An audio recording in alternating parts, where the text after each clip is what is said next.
Hello mga mare, call me Shawi, isang food vlogger dito sa UAE.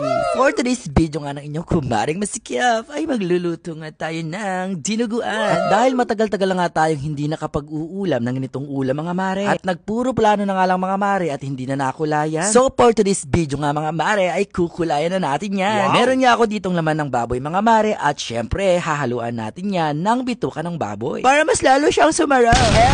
Ako lang ang masarap. Pinagiwa ko na nga rin dito mga mare yung ating bituka ng baboy at syempre tapos ko na nga iyang pakuluan. Katapos nga niyan mga mare ay nagiwa na nga tayo dyan ng bawang, sibuyas at ng luya. Diyos ko mga mare napakadami nga nagsasabi sa akin na wag daw puro manok ang lutuin ko. Try ko naman nga daw magluto ng karne mga mare, wag daw puro manok at nauumay na nga raw sila. Kaya nga hala sige, ayan na nga yung request nyo. So simulan na nga natin magluto mga mare, inihulog ko na nga dyan yung bawang, sibuyas at ang luya. At syempre sinabay nga natin sa pagigisa yung ating fork. Sangkutsahin nga lang natin mga mare yung ating baboy at nang lumabas nga yung mantika. At ilagyan nga natin ng konting patis at syempre inihulog na nga natin yung ating bituka. Wow. Halu-haluin nga lang natin siya mga mare at sangkutsahin natin siya ng mga 45 days siguro. Ay lang mga mare at napakatagal naman noon at baka nga maubos yung ating gasol. At kahit dito nga sa abroad mga mare ay napakamahal nga ng gasol. Kaya nga sa mga nagsasabi dito na mura ang bilihin, ako mali kayo mga mare, scam yun. Walang mura dito sa abroad, lahat minamahal.